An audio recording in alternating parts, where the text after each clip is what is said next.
Aisyah minta maaf, Mak. Aisyah mengantuk. Aisyah?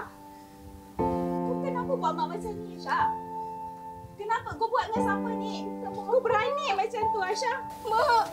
Mak tak boleh terima. Aisyah, Mak. Mak tak boleh terima.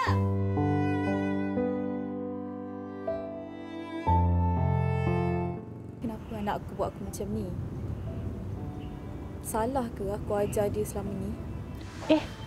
Salma? Salma? Ashita. Sihat ya? Sihat, alhamdulillah. Kau okey ke? Tengok macam aku dari jauh tadi. Kau macam tak perasan. Kau macam termenung jauh je aku tengok. Aku ada masalah sikit. Kenapa? Nak cerita sebabnya ayat aku. Tak apa. Ada apa-apa cerita je. Kita ni dah 20 tahun kenatakan. Kau tak percaya aku. Ashita. Okay. Macam ni, Ashita. Anak aku, Aisyah. Kenapa Aisyah? Aisyah dah besar kan? Dia 16 tahun tapi sekarang ni dia mengandung anak luar nikah. Allahu Akbar. Aku pun tak tahu anak siapa yang dikandungkan tu. Macam inilah Salma. Aku dengar semua cerita kau. Kita duduk dekat sana. Kau cerita semuanya dekat aku. Macam mana boleh jadi macam ni?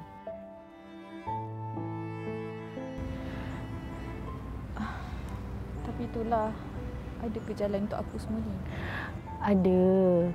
Okey, macam inilah. Aku ada kenal seorang kawan ni. Okey, nanti kau boleh kontak dia. Kita boleh masukkan Aisyah dalam pusat perlindungan wanita Baitul Ihsan. Kawan aku dia penguasa dekat sini. Ni kau ambil nombor ni, kau boleh hubungi. InsyaAllah, Mashita. Aku cuba. Terima kasih, Mashita. Berdasarkan drama yang kita lihat tadi, ia berkisahkan isu masyarakat masa kini yang kita tak tahu nak halakan ke mana.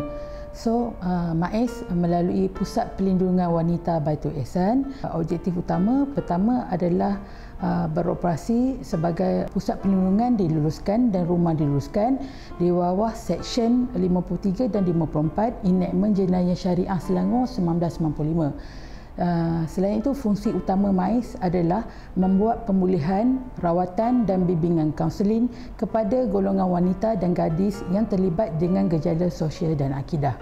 Okey, apa yang kita tawarkan dalam rumah pemulihan kami?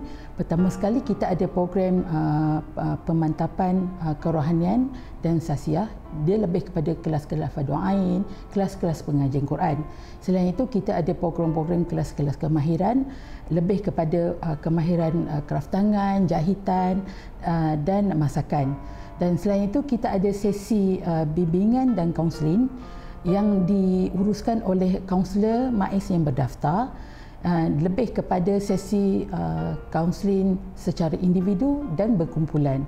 Selain itu, kita ada program-program pemantapan akhlak, akidah, ibadah, kelas pemantapan jati diri yang boleh menguatkan diri untuk mereka apabila mereka keluar, mereka teguh dengan prinsip dan keimanan.